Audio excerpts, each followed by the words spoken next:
Bonjour à tous, merci de nous rejoindre pour ce séminaire donc consacré aux clés de l'organisation du télétravail, un sujet très très en vogue en ce moment, dont on parle énormément. Alors, avec moi aujourd'hui, il y a Hervé Allard-de-Hest, pardon, qui est mon confrère du MEDEF 93-94. Bonjour Hervé. Il y a Christian Aliès de l'ARACT, donc, qui, bien entendu, nous parlera des conditions de travail. Il y a Benjamin Dessin de l'ANDRH et Yves Laquelle qui représente le GIM, donc Groupement des industries métallurgiques. Tous présents et tous très au fait de ces questions de télétravail. Vous allez voir qu'ils connaissent bien le sujet et dans l'histoire, ce sera peut-être moi le béotien. Donc, je me ferai aussi l'interprète des questions qui vont nous parvenir via le chat. Donc, j'ai envie de commencer par Hervé Allard. Tu connais bien le télétravail parce que tu le pratiques dans ton entreprise. Alors, on va commencer comme ça. Si tu le pratiques dans ton entreprise, c'est qu'au fond, tu trouves que c'est plutôt pas mal. Comment ça se passe dans le quotidien de cette entreprise? Alors, peut-être que de parler du quotidien, je vais peut-être revenir un peu à l'historique, en fait, où j'ai créé pour SFR il y a 20 ans, en fait, des solutions de visioconférence pour permettre à SFR de pouvoir intervenir dans les magasins et d'amener des compétences techniques ou des expertises techniques qu'ils ne pouvaient pas avoir nécessairement dans tous les magasins, voire éventuellement des gens qui formaient les consommateurs à l'utilisation de leur mobile. Donc, c'était vraiment. Donc, on va pas parler de ça, mais on va parler de travail à distance, cette configuration-là. Et donc, c'est de là qu'est né, euh, oui, Oui, j'ai c'est l'impression de qu'il y a là des qu'est petits problèmes, mais vas-y, continue, on continue. donc c'est de là qu'est né le développement en interne chez nous de solutions logicielles de visioconférence. Donc, dans le cadre de travail à distance, on n'était pas nécessairement dans le télétravail, c'était simplement SFR qui mutualisait sur une plateforme des experts qui pouvaient intervenir dans leur tout en France, sur leur magasin, il y en avait 600 à l'époque. Donc, on renforce des équipes de vente dans les magasins. D'accord. Et assez Euh, rapidement, oui, Et, alors, je vais donner la parole à Benjamin, Benjamin Dessin à NDRH, parce que lui a une expérience du télétravail plutôt du côté de ceux dont le métier est d'organiser le télétravail. Puis on reviendra sur ton expérience terrain, Hervé. Benjamin, je crois que pour vous, il y a deux types d'entreprises. Il y a les entreprises qui ont mis en place le télétravail, qui l'ont organisé, puis il y a ceux qui sont partis un peu à l'aventure comme ça et qui sont partis en télétravail, souvent à la faveur du confinement, sans vraiment organiser quoi que ce soit. Et là, vous dites, attention, danger. Alors c'est surtout au-delà de la NDRH, surtout mon expérience en tant qu'avocat associé du cabinet Factory qui me donne une visibilité assez large sur les pratiques des entreprises en matière de télétravail. Effectivement, ça fait pas mal d'années que le télétravail peut être encadré dans les entreprises et les ordonnances Macron ont vraiment favorisé une mise en place sécurisée sur le plan juridique. Et ce qu'on constate en ce moment, c'est qu'énormément d'entreprises, notamment parce que l'un des articles 1222-11 autorise les employeurs à imposer la pratique du télétravail sans qu'il ne s'agisse d'une modification du contrat de travail et sans accord collectif. Beaucoup déclenchent ce télétravail contrainte par la nécessité de privilégier cette forme de travail, mais sans que ne soient malheureusement encadrées énormément des problématiques euh, périphériques subséquentes au télétravail. Donc, il faut essayer de raison garder et d'encadrer quand même au maximum dans l'entreprise ces pratiques qui vont avoir un impact sur la santé au travail, qui vont avoir un impact sur la durée du travail, sur le droit pénal du travail. D'accord. Yves Laquelle, vous avez une expérience justement de la mise en place de ces accords à l'intérieur des entreprises. Donc, Oui, concrètement, comment ça se passe? Est-ce que ça s'adresse à tous les types d'entreprises? Alors bien sûr, clairement, pas forcément à tout et à tous les types de travail. En fait, d'ailleurs, je rappelle que les ordonnances de 2017 ont ouvert largement un droit, entre guillemets, au télétravail, mais qu'il est largement encadré et qu'il dépend bien sûr de l'accord de l'employeur, ce qui veut dire la capacité à ce que les tâches puissent travailler à distance. Très formellement, le télétravail, c'est une organisation du travail dont on convient avec le salarié, et comme l'a dit Benjamin Dossin, on sort d'une situation on est encore dans une situation un peu particulière, dans lequel il y a un accord et où la personne peut également venir travailler. C'est-à-dire que c'est une décision convenue et qui doit s'accompagner et s'organiser. Ce que l'on constate, c'est que toutes les entreprises qui avaient mis en place du télétravail avec des accords, avec un certain nombre de personnes qui télétravaillaient, quand elles se sont retrouvées en face de la crise, eh bien, elles ont un petit peu étendu cette pratique et globalement, ça s'est pas mal passé. Alors que celles qui ne le faisaient pas du tout, ont d'abord découvert que ça avait une certaine utilité, mais qu'il y avait énormément de difficultés, énormément de sujets à traiter. Dernière petite chose très rapide, je me souviens avoir signé, quand j'étais DRH d'entreprise, en juin 2009, donc ça date pas d'hier, un accord expérimental sur le télétravail. Ça a été l'accord le plus long que j'ai eu à négocier tellement il y avait de dispositions à discuter. C'est très complexe d'organiser le travail de quelqu'un quand il est à son domicile. À l'époque, la question posée, est-ce qu'un membre du CHSCT peut se déplacer pour contrôler que la personne a des conditions de travail acceptables? À l'époque, les textes n'étaient pas clairs. Alors, on va revenir dans le détail là-dessus, hein, parce qu'ils le sont un peu plus.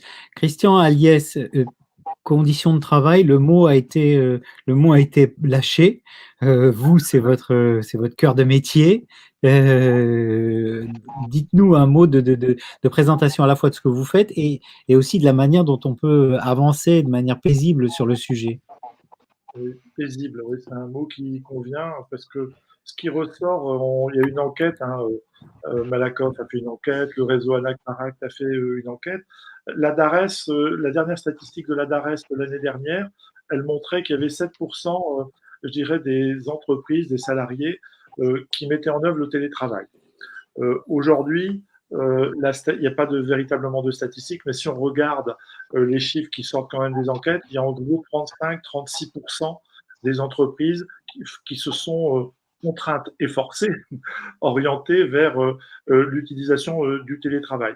Alors, ce qui vient d'être dit, moi j'y adhère, hein. C'est-à-dire qu'elles l'ont découvert forcé, mais finalement, ce que nous on voit, c'est qu'on en a tiré 3 règles finalement. C'est que d'une part, le télétravail, ça s'anime, c'est-à-dire que on a des dispositions ou non pour animer un collectif, mais en tout cas, il faut conserver cette dimension si on veut à un moment donné qu'il y ait un résultat dans le télétravail et si on veut que le management joue effectivement son rôle. Donc d'abord, ça s'organise, ça a été dit juste précédemment. Organiser, ça signifie qu'il va falloir aussi jouer entre les rapports individuels, les entretiens individuels qu'il faut conserver. La fréquence va dépendre effectivement du type d'activité, des objectifs qu'on se donne. Et puis, il faudra à un moment donné des temps qui soient des temps plus collectifs.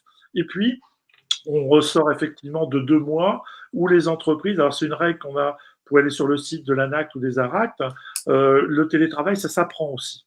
C'est-à-dire qu'on est dans un mode aujourd'hui d'apprentissage, on ne multiplie pas par 5 le nombre d'entreprises qui se sont orientées vers le travail, ce n'est pas magique, il y a certainement des points de repère qu'il faut avoir, on aura l'occasion d'en reparler après, mais donc finalement le télétravail, nous ce qu'on en ressort, c'est ça s'organise, ça s'anime et ça s'apprend. Et c'est peut-être une dimension qu'ont découverte aussi les entreprises.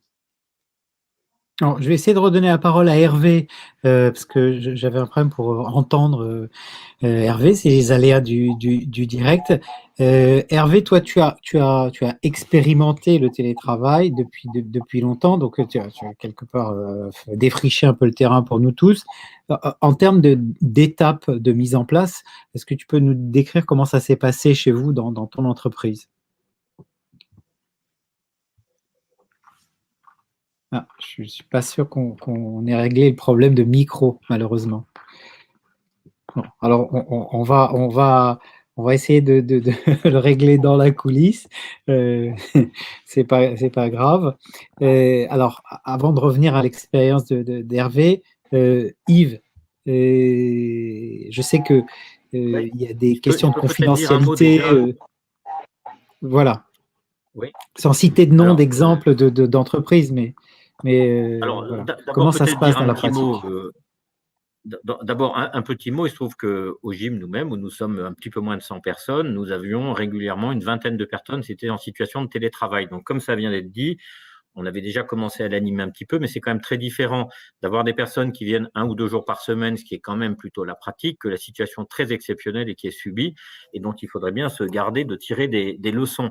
Après, on voit bien que les entreprises, et même les entreprises industrielles, sont venues progressivement au télétravail, mais qu'elles avaient beaucoup de sujets à traiter.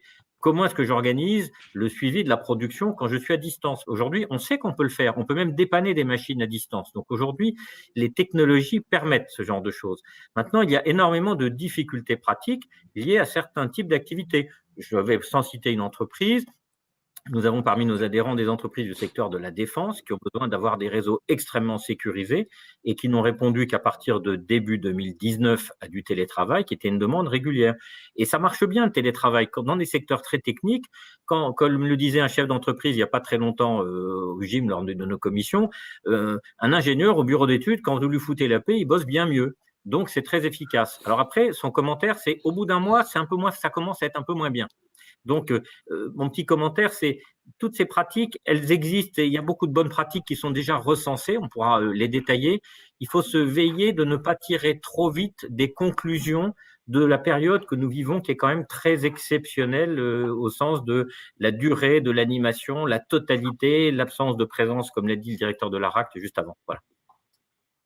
Oui, Christian, la période, elle est complètement atypique. En fait, on peut pas, ça peut pas perdurer. La manière dont le télétravail s'est mis en place dans beaucoup d'entreprises était très acrobatique. Clairement, il faut pas rester comme ça. Il faut s'organiser. Je pense que là, on vient, alors je ne fais pas de promotion, mais il y a un kit qui vient d'être mis en place depuis une quinzaine de jours aujourd'hui. C'est qui est un kit téléchargeable pour toutes les entreprises, de quelque taille qu'elles soient. Et on distingue, je dirais, 2 catégories de télétravail. Il y a ce qui vient d'être dit, c'est-à-dire il y a le télétravail dans l'urgence et il y a le télétravail qui est une stratégie qu'ont menée déjà certaines entreprises. Alors c'est vrai qu'aujourd'hui, on en est plutôt à le télétravail dans l'urgence, c'est-à-dire comment on va intégrer cette modalité d'organisation du travail dans le plan de continuation de l'activité, comment on va essayer de revoir ces modalités de management des projets et est-ce que véritablement on va partager aussi les mêmes outils numériques, puisque ça a l'air de rien, mais on ne peut pas se contenter uniquement des outils du marché. À un moment donné, il y a une démarche individuelle d'appropriation, dont on le voit même dans nos équipes. Il y a une maturité à intégrer je dirais, les outils numériques qui est plus ou moins forte suivant les compétences qu'ont les salariés. Donc, il y a une montée en puissance, il y a donc un apprentissage rapide, forcé.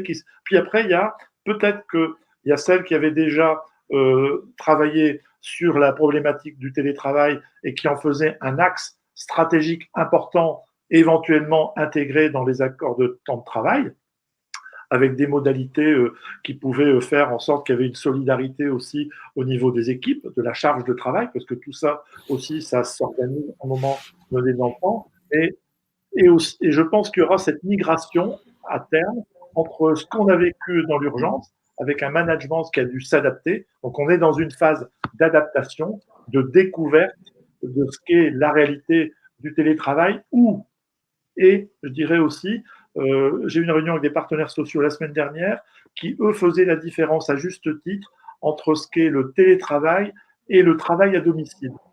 Parce que, encore faut-il, et ça c'est aussi au manager à l'intégrer, faut-il qu'il y ait les conditions qui soient réunies pour que le travail, quand vous avez 2 enfants ou 3 enfants en bas âge, que l'école n'est pas prise, etc., comment on va concilier cette organisation du travail qui est complètement chamboulée.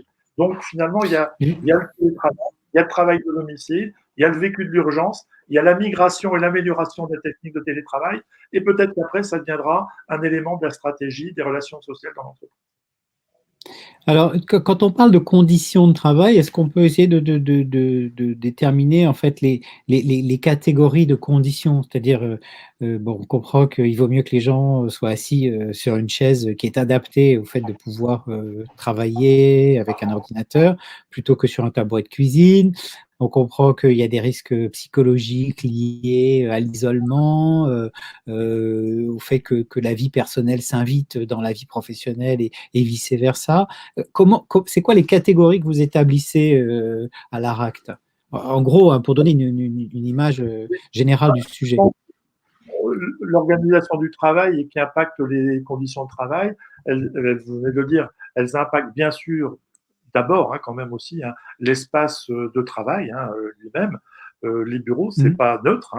Je pense que tous les dirigeants ont aussi parfois des demandes, et l'ont eu pendant la période de confinement, d'achat pour améliorer son confort au travail. Ça, je pense que c'est la première règle.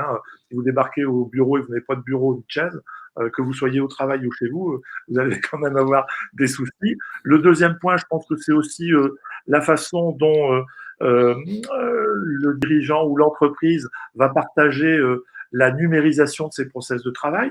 Donc, ce que je disais tout à l'heure, c'est-à-dire qu'il y a un impact aussi sur la pratique de l'outil numérique.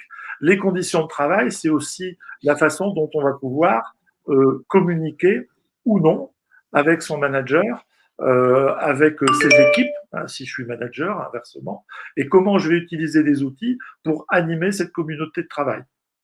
Donc, s'il y a un fil rouge qui est peut-être exacerbé dans le télétravail aujourd'hui, c'est la fonction de partage. Comment je partage pour ne pas me sentir isolé dans ce travail et comment je vais me nourrir des outils ou pratiquer les outils pour qu'on partage à la fois les objectifs du projet, quel type d'objectifs je vais pouvoir avoir réalisables dans les conditions de travail qui sont celles que je vais vivre entre parenthèses à domicile. Et ensuite, certainement, que ça inaugurera une nouvelle ère, entre parenthèses, d'organisation du travail pour faire en sorte qu'on ne soit pas que le domicile, vous savez, c'est ce que Pierre Giorgini, le recteur de l'Université catholique de Lille, appelle le crépuscule des lieux. Le crépuscule des lieux. Est-ce qu'aujourd'hui, avoir un travail à domicile, oui, ben, c'est le titre du livre, après la transition fulgurante. Je vous l'invite à lire.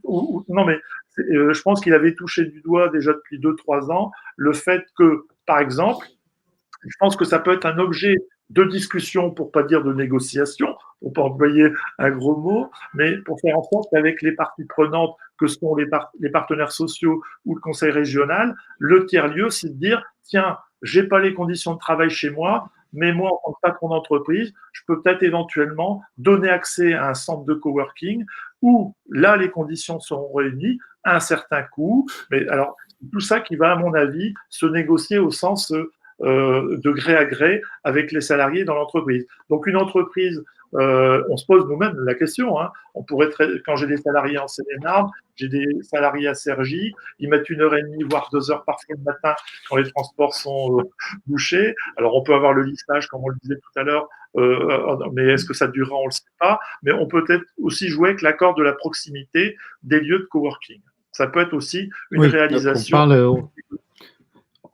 On parle de travail multimodal dans ce cas-là et de combiner en fait plusieurs types de.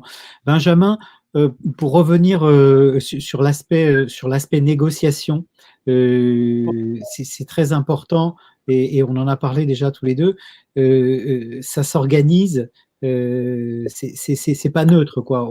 En gros, on peut s'éviter vraiment des grandes difficultés en mettant en place un accord robuste dans l'entreprise pour couvrir ces questions. C'est ce qui résulte de la philosophie des ordonnances Macron, de toute façon. C'est-à-dire qu'on a décidé de passer, je caricature un peu les choses, mais d'un système contraint en matière de réglementation, où l'employeur devait respecter en tout point la réglementation avec une marge de manœuvre qui était quand même relativement limitée, avec une négociation collective d'entreprise qui avait un poids sur la négociation collective de branche très relatif, puisqu'il ne pouvait être sauf exception, notamment en matière de durée du travail sur certains aspects, que plus favorable.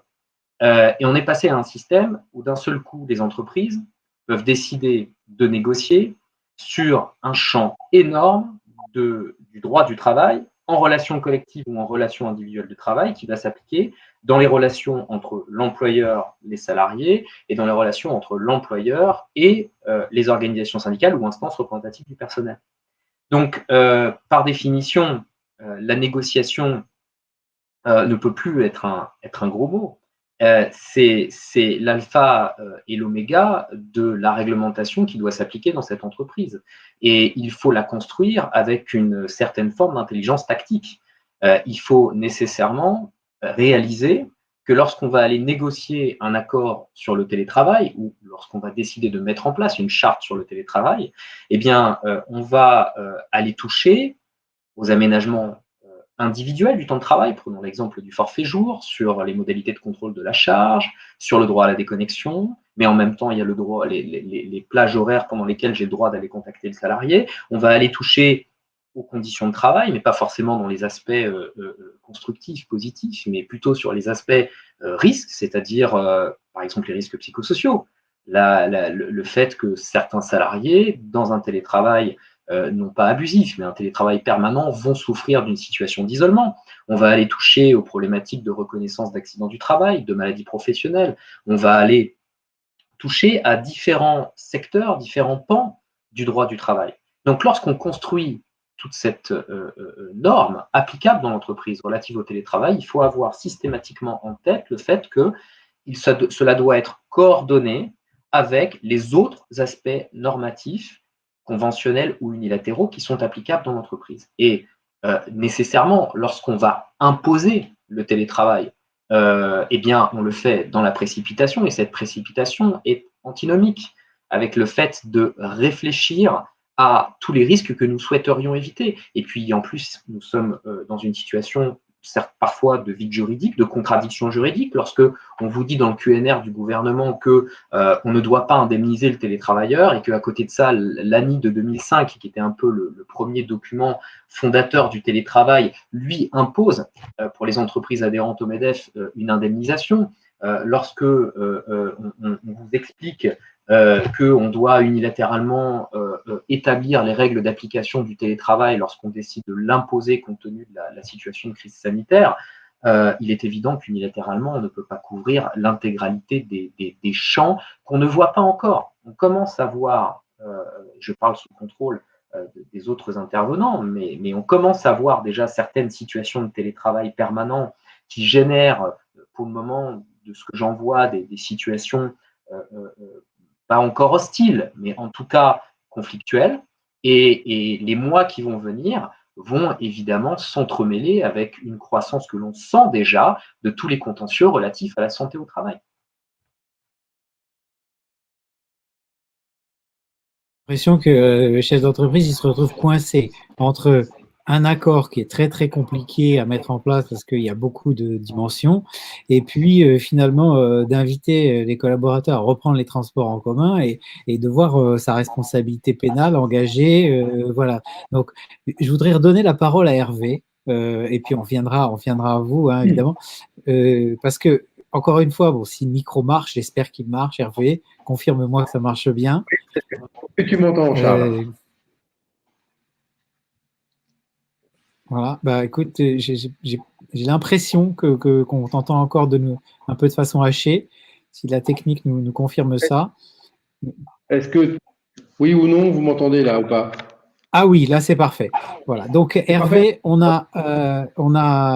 tu as mis en place le télétravail, donc rassure-nous, Oui. c'est pas si compliqué que ça quand même.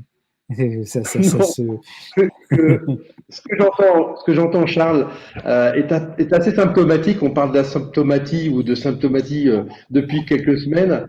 En fait, je me reconnais pas du tout dans ce qui est dit, si ce n'est un propos tout à l'heure, ça s'apprend. Ça, c'est certain que ça s'apprend. Partir dans une démarche obligatoire crée des contextes de toute façon qui sont pas naturels. Du coup, il faudra effectivement savoir les gérer. Moi, si je reprends notre expérience, Le premier collaborateur, au-delà de ce que je disais tout à l'heure sur SFR, avec qui j'ai créé il y a 20 ans des outils effectivement de visio, d'intervention à distance, nous on a recruté notre premier collaborateur il y a 12 ans parce que en fait on voulait recruter une compétence. Et cette compétence était beaucoup trop éloignée de nos bureaux pour qu'ils viennent travailler tous les jours. Il y a 7-8 ans, nous on s'est inscrit dans une logique de le télétravail peut être une solution comme une autre. Et ensuite, on est passé sur assez rapidement. C'était une solution comme une autre, et en même temps, on se disait dans le cadre de l'aménagement du territoire, et on était sur la réforme territoriale aussi un peu à cette époque-là. Je trouvais qu'on n'était pas nécessairement dans le sens de l'histoire. Et moi-même, j'ai créé une plateforme qui pouvait s'apparenter un peu au télétravail dans un petit village de 300 habitants dans le Haut-Jura. Et à partir de là, on a effectivement commencé à avoir comme logique et comme réflexe d'installer le télétravail comme une solution comme une autre, avec effectivement des conditions à la clé. Il y a 6 ans, on a réellement intégré une massification du télétravail. On était, pour vous donner un ordre d'idée, à 70% de nos collaborateurs en télétravail avant le confinement. Aujourd'hui, on est à 95%, j'y reviendrai. 70% au moment des confinements, il y a 5 ans, on mesurait à peu près une division par 2 du nombre d'arrêts de travail. La seconde année, l'année suivante, on a encore réduit de 20% le nombre d'arrêts de travail. Et parallèlement, on a constaté une augmentation de plus de 10% de productivité. Quand vous avez des collaborateurs à qui vous avez, par cette démarche, faciliter quand même grandement leur quotidien, puisqu'en fait, ils économisent entre 1 heure et 3 heures de déplacement par jour, ce qui est tout à fait, bien évidemment, considérable pour chacun d'entre eux, puisque quand nous, ils finissent à 17h30, à 17h31, ils sont avec leurs enfants ou à s'occuper de chez eux. On a du coup un rendu ou un retour qui, effectivement, sans commune mesure. Et tous les problèmes que l'on entend là, le cadre juridique s'est mis en place. On a signé, nous, un accord de télétravail avec, bien évidemment, l'ensemble de nos collaborateurs et notamment les représentants. Ça n'a jamais été une difficulté. Il n'y a jamais eu aucun problème. Ce que j'entends là, on va l'avoir dans un contexte forcé, mais pas dans un contexte où on a eu envie de le faire. Je dis un mot pour ma conclusion. Si on a envie, ça marche. Tous les freins, tous les problèmes qu'on peut entendre, sincèrement, moi, aujourd'hui, je ne constate pas. Et pour autant, on est passé à 95% de nos collaborateurs en télétravail. Yves Lacay, le désaccord au niveau du gym, vous en avez vu passer pas mal. Est-ce que c'est compliqué? Est-ce que ça se met en place facilement? Alors, ça se met en place assez facilement. Moi, les derniers accords que l'on a vus, d'ailleurs, s'appelaient souvent nouveaux modes de travail, c'est-à-dire qu'ils intégraient bien d'autres choses que le simple télétravail. Et ils prévoyaient beaucoup de choses sur le travail en projet, un certain nombre globalement, ils expliquaient toute la vie de l'entreprise. Et on voit bien que le télétravail, c'est ce qu'a dit tout à l'heure un des participants, un des intervenants, c'est que ça s'adapte très bien au niveau de l'entreprise. C'est un sujet de discussion dans l'entreprise au niveau des postes. On voit bien que, je voudrais d'ailleurs revenir un peu sur ça, qui est quand même un des problèmes de fond qu'il ne faut pas méconnaître. C'est que, par essence, le télétravail donne un coup de canif à la séparation vie privée, vie professionnelle, auprès de qui, ce qui est un sujet qui compte pour beaucoup. Et initialement, jusqu'à 2017, quand même, le télétravail se faisait surtout à la demande du salarié. Il était plutôt consenti par l'employeur dans bon nombre de cas. Et donc, il veillait à ce que ça se passe bien. Aujourd'hui, on a une situation qui est un peu différente, où les gens cherchent à revenir et on a redéfini un nouvel équilibre entre l'organisation du travail et des espaces de travail, où les bureaux sont quelquefois un peu plus partagés, où on voit aussi du flex office par ailleurs se développer. Donc, quelque part, c'est un nouveau mode d'organisation où quand on vient, on télétravaille, on travaille sur des sujets qui sont plus en propre, avec des besoins de management, mais plus différenciés. Et puis, il y a un travail de mise en commun, de créativité. Parce que ce qui est important et ce que mesurent les entreprises et ce qu'elles viennent de mesurer, c'est que, par exemple, au bout de 3 semaines de crise, elles se sont rendues compte qu'il y avait des situations de télétravail qui n'avaient plus de sens. Et elles ont basculé du télétravail vers de l'activité partielle, ce qui n'était pas une évidence, et parce que simplement la production ne suivait pas, et donc l'accompagnement de production avait moins de sens. Donc j'insiste sur le fait que on applique le télétravail si, comme ça a été dit, eh bien, il faut, ça s'apprend, ça s'organise, ça s'anime, et puis l'efficacité doit aussi un petit peu se mesurer. Et je crois que ça, c'est important. Et puis, alors je voudrais le dire de façon peut-être un peu plus taquine aussi, le télétravail, ça a aussi sa limite. On voit bien que la plupart des accords d'entreprise prévoient rarement plus de 2 jours par semaine en télétravail. Donc très loin de ce que C'est nous ça, venons c'était une de question vivre. qu'on a eue, c'était est-ce qu'on peut passer à 4 jours, 5 jours, 100% de télétravail? Moi, je connais des entreprises qui, il y a déjà 7 ou 8 ans, avaient des systèmes de télétravail où 9 jours sur 10, c'est-à-dire un seul jour par semaine, les gens ne télétravaillaient pas. Parce que la nature de l'activité, la nature des contacts avec des gens qui étaient très souvent au téléphone était extrêmement efficace, avec énormément d'animation. Donc, c'est vraiment un sujet propre à chaque activité. Après, quand on est à 100%, pour être un tout petit peu taquin, il faut se poser vraiment la question de la valeur ajoutée du poste, parce que le vrai risque, et j'ai déjà entendu des entreprises commencer à se poser cette question, si on est à 100% durablement, pourquoi est-ce qu'on fait ce travail depuis la France? Quelle est la valeur ajoutée de ceux qui y travaillent? Vous avez des activités que nous avons fait par télétravail dans les entreprises du fait de la crise, qui aujourd'hui se font à distance par des grands cabinets prestataires qui sont installés en Inde à 100%. Je pense que nous avons besoin, à créer de la valeur ajoutée dans le travail, à mesurer cette valeur ajoutée. Et le télétravail est une composante de bien-être, une composante qui va s'organiser en fonction de chaque type d'activité. Ce que dit Hervé Allard lié à son activité est excellent. Moi, je connais plein d'autres entreprises pour lesquelles le télétravail ne peut représenter un intérêt que pour un nombre limité de personnes. Et incidemment, pour venir sur la crise, le télétravail a créé un clivage entre ceux qui télétravaillaient et qui étaient au chaud chez eux et ceux qui étaient dans les usines, qui devaient travailler et qui avaient peur de s'exposer. Je dis dans les usines, on aurait pu dire aussi dans des magasins ou ailleurs, tous ceux qui ont travaillé pour assurer la continuité de l'activité. Et on a créé un clivage entre les télétravailleurs qui étaient les nouveaux cols blancs et ceux qui étaient sur le front, qui étaient les cols bleus. Donc tout ceci, ça s'apprend, ça se manage, ça s'anime. C'est ce qui a été dit tout à l'heure par le directeur de l'ARACT, et je crois que c'est extrêmement important. Benjamin, vous vouliez réagir par rapport à ça aussi, justement non, de ce simplement, clivage. j'adhère complètement à ce qui vient de se dire. C'est vrai que ça doit être réfléchi, pensé intelligemment, parce que sur le plan humain, opérationnel, ça peut créer des clivages, ça peut créer parfois des baisses de productivité. Et le bel exemple qui était donné tout à l'heure par un de nos intervenants ne se retrouve pas forcément dans toutes les entreprises. Et puis, il faut aussi, il ne suffit pas seulement de le vouloir. C'est pas que ça. Il y a des entreprises qui le voudraient, et en fait, la méthode pour le mettre en œuvre est très très complexe sur le plan opérationnel et RH. Puis après, il faut aussi distinguer autre chose. Il y a les entreprises dans lesquelles ça se passe extrêmement bien parce que, pour une raison que j'ignore, le fait est que les salariés ne sont pas spécialement revendicateurs ou autre chose. Le climat social est excellent, tout se passe très bien. Ce n'est malheureusement pas ce qu'on constate partout. Il y a des entreprises dans lesquelles les organisations syndicales ou les représentants du personnel sont vent debout face à l'expérience du télétravail ou à autre type d'expérience qui viendrait modifier des conditions organisationnelles auxquelles étaient habitués les salariés. Et il y a donc une distinction à faire entre la facilité opérationnelle, quelquefois, et la mise en œuvre juridique qui n'est pas toujours si évidente que ça et qui est génératrice de contentieux pour beaucoup d'entreprises. Est-ce que ça peut se négocier avec des délégués CSE sans nécessairement qu'il y ait de représentants syndicaux à proprement parler? Oui, c'est l'un des gros avantages des ordonnances Macron. Alors, la négociation dérogatoire existait déjà, mais elle a été, entre guillemets, simplifiée. Donc, dans les entreprises aujourd'hui, vous pouvez négocier avec les délégués syndicaux, avec le CSE, avec des salariés mandatés, selon des modalités, même des modalités de vote qui sont simplifiées suivant un niveau d'effectif.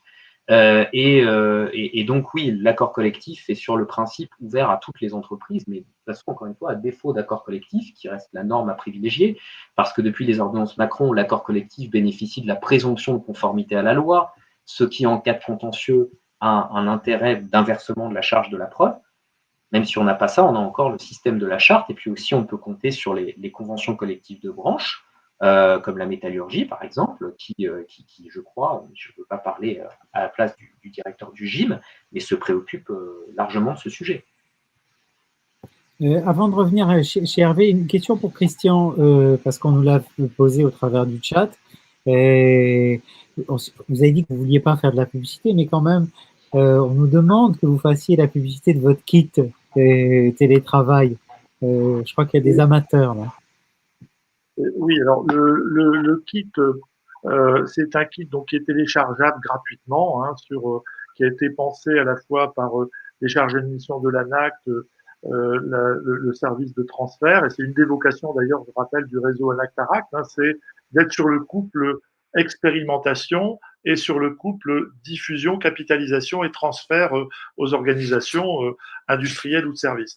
Donc, vous pouvez aller sur tous les sites. Ce qui est intéressant, c'est justement, on a bien fait la différence entre un projet de télétravail, et donc là, vous avez des carnets de bord, vous avez des livrets, vous avez des points de repère, vous avez des grilles que vous pouvez remplir qui vous permettent vous avez aussi toute la comitologie que vous pouvez éventuellement mettre dans des PME. Et puis ensuite, il y a un kit spécifique sur le télétravail dans l'urgence. Alors, j'ose croire que le kit de télétravail dans l'urgence sera de moins en moins utilisé, mais en tout cas, vous pouvez tout télécharger, l'ensemble de ces guides, et vous en faire une espèce de bibliothèque où vous aurez à la fois le kit pour l'urgence, à la fois le kit si vous avez un projet de télétravail, ou éventuellement un kit aussi pour améliorer et vous donner des outils qui vous permettent d'améliorer la pratique du télétravail actuellement. Pourquoi on a fait ces 3 niveaux dans le kit téléchargeable? Alors, je pourrais éventuellement vous envoyer le lien, hein. Il y a un formulaire à remplir sur le site, comme vous le faites d'habitude, le nom, l'adresse email, etc., votre organisation. Il y a 3-4 éléments à remplir. Une fois que vous recevez un mail, vous cliquez et vous êtes directement sur le kit et c'est opérationnel pour vous. Après, vous vous l'appropriez. Mais je pense que ce qui est important, et moi ce que je note dans ce qui est dit à la fois par les intervenants et dans la logique du kit qui est téléchargeable, c'est que on va vivre une époque où on va passer, j'allais dire, d'une logique expérientielle à une logique de projet. Et c'est un petit peu ça qui fait qu'on peut réconcilier les 2 points de vue, c'est qu'il y a ceux qui ont été dans la pratique forcée, ceux qui avaient déjà une pratique de télétravail et ceux qui ont besoin de combiner peut-être cette première pratique forcée pour dire, bah, tiens, finalement, c'est intéressant. Alors, on le fait, bien sûr, dans le cadre d'un projet avec le CSE, quand il y a un CSE, avec les représentants du personnel, et on rentre vraiment dans une conduite du changement qui fait que on apprend, hein, il y a un mot qui a été utilisé, voilà, on apprend ensemble et on est dans une logique de projet après avoir partagé l'expérience ensemble. Et là, c'est le rôle, évidemment, du management et de la direction de l'entreprise à pouvoir mettre cette logique en phase. C'est des choses qu'on a vues. Moi, avant le confinement, on était en relation avec une grande banque. Dans le kit, vous pouvez d'ailleurs télécharger. Vous avez un lien de mémoire avec Légifrance où vous avez accès à la banque de l'ensemble des accords, des chartes, etc., qui sont souvent qui servent de base un petit peu de réflexion, mais pas que. Le texte, c'est une chose. La mise en application du texte, il y a un avocat, c'est pas moi qui vais dire, c'en est une autre. Oui, bien sûr. Hervé, une réaction par rapport au télétravail qui finalement permettrait d'outsourcer ou d'offshorer, je ne sais pas comment il faut dire, les travaux. Enfin, ça y est, c'est la fin du salariat, cette affaire, non? C'est quoi? Comment on maintient le lien collectif de l'entreprise? Non, je pense pas que ce soit la fin. Yves a raison. Mon expérience, elle est sur une typologie d'entreprise. J'ai 110 collaborateurs et on est dans le tertiaire. Donc très clairement, et pour autant on a plein de métiers.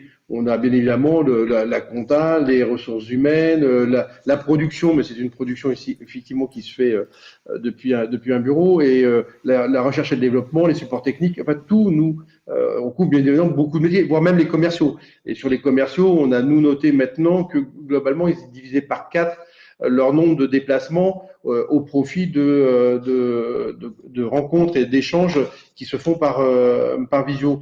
Nous-mêmes, on a des collaborateurs, nos gestionnaires RH, elle est à la Martinique, on a un collaborateur qui est à Haïti, on va en avoir bientôt en Guyane et à La Réunion. Et pour autant, ils sont toujours salariés et ils n'ont pas nécessairement envie de faire différemment et de passer sur d'autres modèles. Et c'est pas pour ça et pour autant, alors ça va dépendre bien sûr des employeurs, qu'on ira vers effectivement un outsourcing total avec que des collaborateurs qui seront à la limite quelque part des fournisseurs.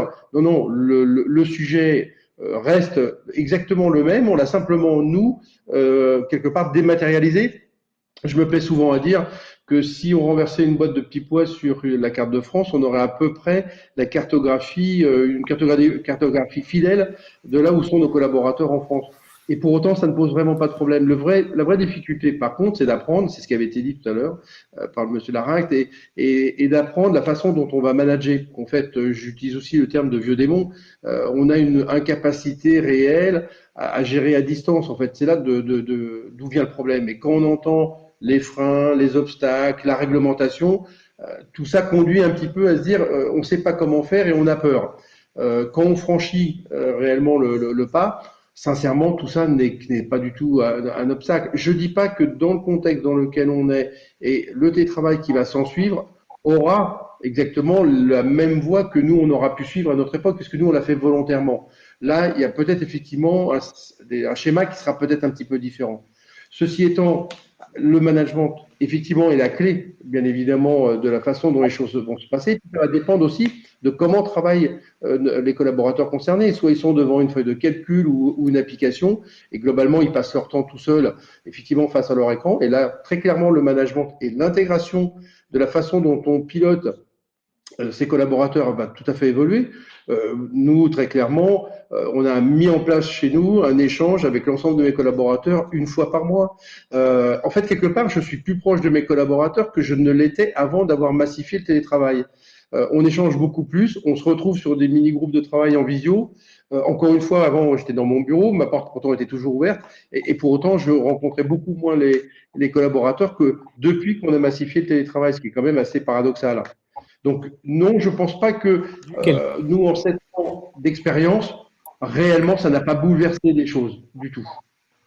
Ça veut dire que quelque part, on se rend plus accessible à un plus grand nombre de collaborateurs via le télétravail, mais que quelque part aussi, il y a des réticences peut-être du côté du manager dans cette évolution du fonctionnement managérial, peut-être des prérogatives lui échapper. C'est ça qu'il faut comprendre.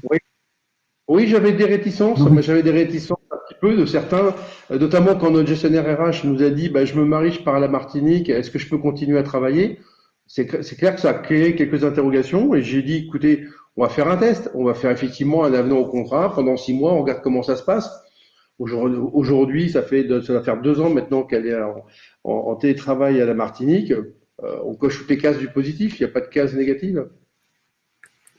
Benjamin, comment gérer la transition? C'est quoi les conseils que vous pourriez donner aux entreprises pour gérer la transition entre l'étape où on est maintenant, où ça s'est fait dans l'urgence et j'allais dire dans des circonstances extrêmes, et la transition pour aller vers un système équilibré qui tient compte des contraintes légales, du cadre juridique, et puis aussi des besoins des entreprises et de leurs collaborateurs. C'est quoi les étapes de cette transition? Je pense que ce sont les mêmes étapes que celles qu'a dû suivre Hervé Allard lorsqu'il a mis en œuvre le télétravail de façon massive dans son entreprise. Il faut rebondir quand même sur ce qu'on dit depuis tout à l'heure. Il ne faut pas oublier la temporalité dans cette affaire. Ce qui rend dangereux les choses en ce moment, et ce que moi je constate, et ce qui est sans doute constaté également avec toute sa visibilité par Yves Lacaille, c'est le fait que les entreprises sont en marche forcée sur le télétravail, avec une possibilité d'écraser le contrat de travail, avec une possibilité de se passer d'accords collectifs, et donc, par définition, toutes les problématiques périphériques à une activité en télétravail, on ne va pas les reciter, on y est exposé en tant qu'employeur. Dès lors que l'on a pris le temps, comme ça a été le cas d'Hervé Allard, qu'on a réfléchi, qu'on a négocié, quel que soit le partenaire en face, un accord collectif, je ne sais pas ce qui est pratiqué dans son entreprise, mais qu'on a songé véritablement à faire en sorte de mettre en œuvre une ingénierie qui n'est pas forcément l'ingénierie d'ailleurs la plus complexe sur le plan technique. Hein. Attention, hein, en droit du travail, on a plus compliqué que cela. Mais il y a quand même, comme ça, une mini-ingénierie derrière. Dès lors qu'on y a pensé, qu'on l'a construite, qu'elle ne se contredit pas avec d'autres dispositions, d'un seul coup, le télétravail devient quelque chose qu'il faut, pourquoi pas, généraliser, comme ça a été le cas dans son entreprise, ou en tout cas mettre en œuvre de façon partielle, et ça ne pose pas de difficulté. Sur la transition… Une entreprise, pardon, Benjamin, une entreprise qui aujourd'hui est en télétravail par la force des choses et qui déciderait de passer à un système plus organisé, il va falloir compter combien de temps? Une PME, elle va avoir besoin de combien de temps pour élaborer ça? En moyenne, c'est quoi les grandes étapes? C'est très variable, mais déjà le premier conseil que j'aurais, c'est d'aller regarder dans la convention collective de branche ce qu'il peut y avoir de prévu sur cet aspect-là des choses. Ensuite, s'agissant d'une mise en œuvre pour que opérationnellement ce soit compatible avec l'organisation de l'entreprise, on va dire que c'est une cote mal taillée, mais ça peut prendre un délai d'1 mois. En 1 mois, en s'attelant véritablement à la discussion avec ses interlocuteurs représentants du personnel, on peut réussir à avoir, voire moins, hein, ça peut prendre moins de temps que cela, on peut réussir à avoir réfléchi à tout le dispositif et à avoir modélisé quelque chose qui soit tout à fait synonyme de sécurité juridique. Et comment on s'assure que ce qu'on a concocté en interne avec les représentants du personnel, le responsable RH, s'il y en a un, etc. Comment on s'assure que ça tient la route? Là, ce sont les mêmes réflexes qu'habituellement. Vous avez un bon conseil, d'une part, et vous regardez également si votre organisation patronale de référence, comme le gym par exemple, peut vous apporter une aide sur mais je laisserai Yves rebondir sur le sujet, mais peut vous apporter une aide sur la compatibilité de l'acte juridique que vous souhaitez mettre en œuvre pour encadrer le télétravail. Yves, une réaction justement sur le sujet? Je crois qu'on est finalement assez d'accord pour dire que le sujet du télétravail va beaucoup plus se traiter par le dialogue, le management, l'organisation du travail, que les thématiques strictement sociales qui sont du deuxième ordre. Mais bien sûr, ce dont on va se rendre compte, et je crois qu'il faut mettre un peu de côté la période que nous venons de vivre, parce que c'est comme ça a été dit à l'instant par Benjamin Dessin, on vient de vivre une période qui était forcée, où on a écrasé des règles parce que le télétravail s'est imposé à tous, il a été subi, et donc on peut en tirer quelques conséquences, quelques conclusions sur la façon dont on veut évoluer par la suite. Mais les entreprises qui, dans le dialogue, dans la façon de fonctionner, dans la façon dont le management se met en place au fur et à mesure, tout ça, ça se fait assez naturellement et je trouve assez efficacement. Je crois simplement que on voudrait peut-être en faire un peu la panacée et une sorte de nirvana de l'organisation du travail, alors qu'il y a quand même un certain nombre de limites, ou alors il faut être particulièrement créatif et innovant ou avoir une activité qui s'y prête, parce que le développement de produits industriels, et pas seulement industriels, qui se fait par équipe, eh bien, nécessite un certain nombre du travail personnel, mais aussi un certain travail de confrontation.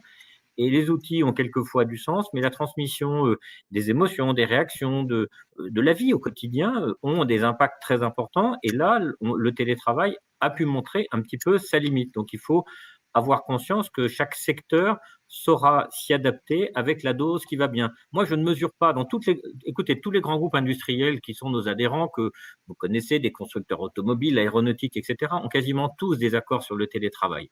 Et globalement, ça se passe bien. On n'en a pas entendu parler. Elles ont préparé la crise. C'est plutôt bien passé pour elles parce qu'elles étaient en situation de pouvoir, finalement, elles s'étaient déjà organisées. Mais finalement, c'est une sorte de culture de branche puisque il se trouve que dans notre convention collective de la métallurgie, il n'y a pas de disposition sur le télétravail. Donc en fait, c'est un travail d'accompagnement et c'est une sorte de culture sociale de branche, ce qui revient presque au même en réalité. De ce point de vue-là, Benjamin Dessin a raison. Et nous n'avons pas de texte fondateur sur ce sujet parce que par nature, nous avons toujours considéré, et c'est le sujet qu'Hervé Allard a évoqué, c'est un sujet qui concerne la vie de chaque entreprise. Oui, donc effectivement, il y a un consensus sur le sujet du télétravail côté employeur et côté employé. Il faut l'orchestrer, il faut le formaliser. Et puis peut-être l'ajuster, si vous permettez, au cas par cas. Ah oui. L'ajuster au cas par cas des situations des entreprises et des situations individuelles. Excusez-moi de dire, et l'Île-de-France a une position tout à fait particulière parce qu'en Île-de-France, nous avons un mal spécifique qui sont les transports en commun. Je ne parle même pas d'aller s'empiler en ce moment aux heures de pointe dans ce qui est particulièrement anxiogène, mais globalement, vous avez des personnes qui mettent, je crois, maintenant, on peut dire en Île-de-France, 1 heure pour se déplacer entre leur domicile et leur travail. Donc, aujourd'hui, ce travail, c'est une souffrance, voilà, et ce que l'on ne va pas retrouver dans certains autres endroits. Christian, et après on reviendra chez Hervé qui a des choses à nous dire sur le délai.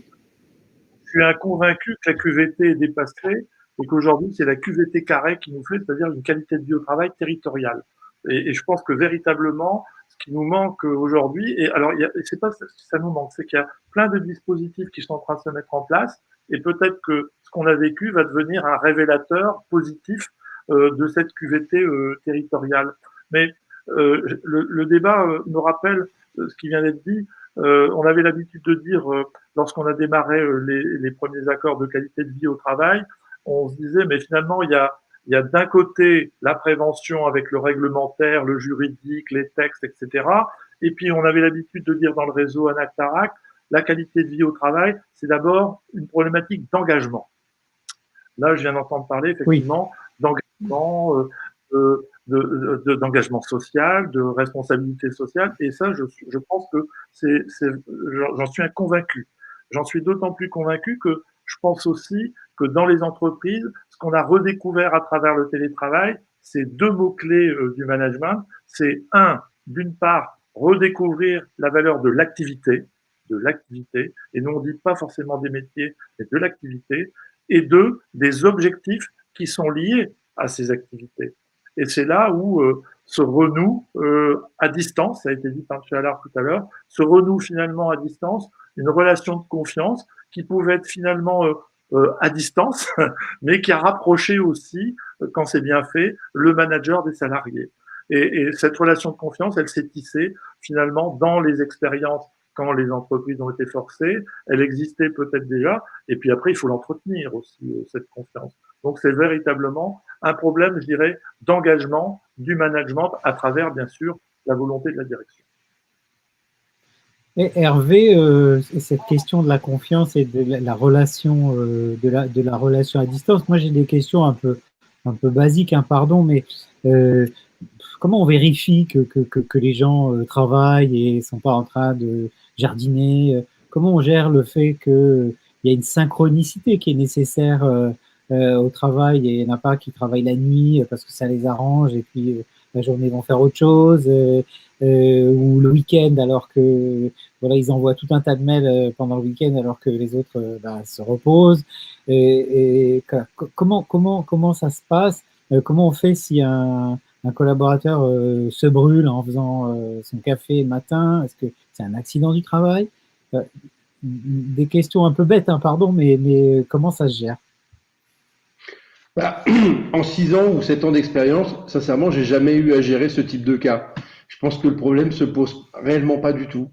On a des gens qui sont, on a fait confiance a priori, et je pense qu'ils nous ont rendu cette confiance. Et tous les points d'accroche qu'on a pu éventuellement relever là pendant la discussion, sincèrement, on les découvre pas. Moi, j'ai souvent mes collaborateurs, vous avez une obligation de résultat, pas de moyens. Dans l'accord collectif, bien évidemment, on a encadré les choses pour pas qu'il y ait de dérive non plus sur les heures supplémentaires, le travail, le respect, bien évidemment, des horaires et pas de travailler en dehors des horaires. Enfin, mais ça n'a jamais été un sujet. Enfin, pour nous, ça n'a jamais été effectivement un sujet. Par contre, ça a été dit tout à l'heure, réellement, effectivement, il faut avoir de l'imagination et de la créativité. C'est ça qui est la clé. On parlait de délai. Le délai, pour moi, c'est quelqu'un qui partirait aujourd'hui, indépendamment de la crise sanitaire. Moi, je pense qu'il faut compter entre 1 an et 2 ans pour créer les conditions du réflexe. On ne peut pas réellement aujourd'hui dire et ne prendre que la partie réglementation. C'est pas, à mon sens, c'est que ce sont des supports. Enfin, la partie norme fait partie des supports, mais n'est pas l'élément essentiel. L'élément essentiel, c'est de créer les conditions qui vont permettre effectivement à ce que ça marche. Mais pour ça, il faut créer les conditions du réflexe. Et les conditions du réflexe, ça se fait sur le temps. Chez nous, la façon de fonctionner, c'est que le télétravail est la base. Et ils se rejoignent régulièrement dans nos espaces collaboratifs. On en a à Paris, on en a dans le Jura, on en a à Lyon, pour tout ce qui travaille en mode projet où ils ont besoin de se rencontrer. Donc en fait, on a inversé le sujet. On a des entreprises aujourd'hui qui travaillent et puis le télétravail est accessoire. Chez nous, le télétravail est de base et de venir sur nos espaces collaboratifs est accessoire. Mais ils viennent et ils ont envie de venir, ils ont envie de se rencontrer, ils ont envie d'échanger, ils ont envie de faire différemment aussi de temps en temps. Et il faut naturellement laisser les choses s'installer. Bien évidemment, les piloter et veiller à ce que ça se passe dans les meilleures conditions, mais ça se déroule tout à fait naturellement. À partir du moment où je pense qu'on a inscrit la confiance. Et puis, je pense qu'il y a un point qu'il ne faut pas oublier, c'est que cette crise sanitaire va faire que tous nos jeunes diplômés vont intégrer comme base effectivement cette notion-là. Donc ça veut dire que ça va nous forcer, nous, employeurs, à changer et également de façon effectivement de réfléchir à ce sujet. Oui, c'est vrai que de ce point de vue-là, on a maintenant une génération de jeunes gens, de jeunes diplômés qui, quelque part, sont nés avec le télétravail. Enfin, pour eux, travailler avec des outils à distance, dialoguer dans des chatrooms et des groupes et des réseaux sociaux, ça fait Mais par contre, partie ça nécessite, de leur ADN. Charles, ça nécessite malgré tout un environnement ad hoc. J'ai fait l'impasse sur la problématique d'ergonomie, sur les problématiques de cadrage, sur les problématiques techniques. Nous, chaque collaborateur est qualifié en matière de connexion Internet. S'il n'a pas la connexion Internet voulue, on va lui proposer d'aller dans un espace collaboratif, coworking ou une entreprise qui est effectivement à côté de chez elle et qui peut mettre des locaux éventuellement à disposition. Il faut que l'équipement, les outils, les applications soient au rendez-vous. J'ai vu tout à l'heure les réglages, les problématiques de contre-jour, les problématiques d'éclairage, les problématiques de son. Chez nous, ça n'existe pas. Quand nous, un collaborateur se connecte, il est normalement parfait. Et il donne cette impression aussi à son interlocuteur. C'est pour ça que nos clients eux-mêmes apprécient, parce que tout d'un coup, ils ont affaire à quelqu'un qui manifestement maîtrise le sujet et ça devient tout à fait naturel, ça ne devient pas un obstacle. Oui, donc ce qu'on disait, c'est ce que disait Benjamin, c'est-à-dire il y a un mois pour finalement accoucher d'une charte, d'un document, enfin quelque chose qui va réglementer en fait l'accès au télétravail. Et puis après, il y a une mise en pratique et ça peut prendre plusieurs mois. Tu as parlé d'1 an ou 2 même. Donc il faut pas non plus se mettre la pression sur le sujet. C'est quelque chose qui doit s'engager dans une forme de collaboration avec confiance, avec engagement.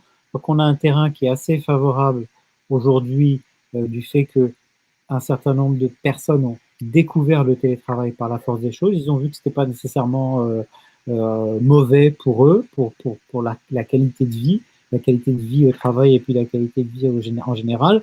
Maintenant, j'allais dire il y a du travail, mais ben oui, il y a du travail pour orchestrer tout ça et puis pour le mettre en musique. Un mot de conclusion chacun. Je commence peut-être par Yves, si tu veux bien, parce qu'on est arrivé à l'heure de notre webinaire. Donc, un mot de conclusion.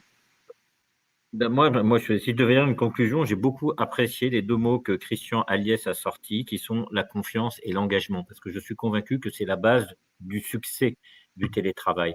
Et qu'ensuite, le télétravail, c'est quelque chose qui va se mettre en place entreprise par entreprise en fonction de l'activité.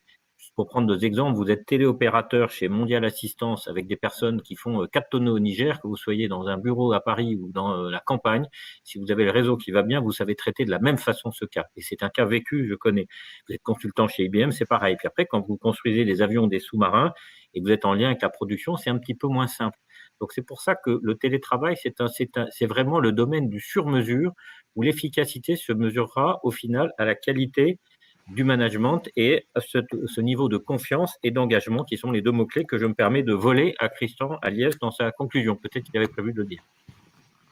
Oui, il pourra le redire. Benjamin Dessin, un mot pour conclure. Qui ont été tenus par Yves Lacaille, j'adhère complètement, ainsi qu'à tout ce qui a pu être dit aux autres intervenants. Juste, on peut remercier au moins cette période sur cet aspect-là des choses, c'est qu'elle oblige les entreprises à réfléchir à cette forme d'organisation, que le sur-mesure est obligatoire et que ce sur-mesure passe effectivement par une phase de réglementation. Mais cette réglementation, cette réflexion qui nous est offerte avant le phénomène de confinement, c'est-à-dire la réflexion qui est issue de la réforme du droit du travail issue des ordonnances Macron, eh bien, elle n'est certainement pas l'alpha et l'oméga du télétravail. Seulement, c'est une phase qui est obligatoire, car on a de nombreux exemples, en particulier en ce moment, avec cette marche forcée des entreprises sur le télétravail, où elle n'est absolument pas, cette modalité d'organisation du travail n'est pas synonyme de sécurité juridique. Et pour toute entreprise, l'objectif est quand même, surtout lorsqu'on dispose d'une telle marge de manœuvre pour négocier, d'aller chercher une sécurité juridique optimale. Donc ça n'est pas l'alpha et l'oméga, mais c'est une variable qui est indispensable, et il faut faire preuve de tous les talents de managers par ailleurs, comme ça a pu être très bien dit. Merci beaucoup Benjamin. Christian, votre conclusion, vous avez déjà dit des mots-clés, mais... Non, mais je pense que puisse cette expérience négative du Covid permettre à la région Île-de-France d'avoir une logique territoriale d'aménagement et de promotion du télétravail, j'allais dire de manière virale, je n'ose pas. Merci. Et pour finir, Hervé, un mot pour... on a compris que tu es un fervent défenseur du télétravail puisque tu en as vu tous les bénéfices. Alors, un mot pour nos collègues chefs d'entreprise, Paris, région parisienne, qui ont peur du télétravail, qui se disent « Ouh là là, c'est la fin des haricots, cette histoire de télétravail ». On leur dit quoi, Hervé?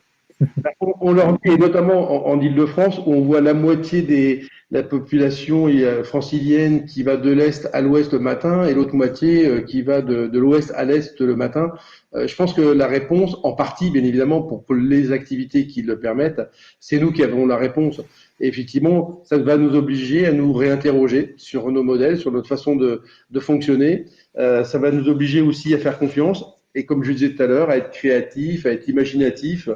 Et je pense que avec tous ces éléments-là, on a la clé. Encore une fois, c'est beaucoup moins difficile qu'il y paraît, mais il faut qu'il y ait une impulsion. Il faut qu'il y ait une impulsion réellement de la direction d'entreprise. Ça, c'est tout à fait clair. Si le patron a envie, je pense que derrière, il va convaincre, et c'est sa force de conviction qui va faire que ça va se faire. Même si effectivement, ça demandera un peu de temps, parce que ça ne s'acquiert pas comme ça, malgré tout, du jour au lendemain.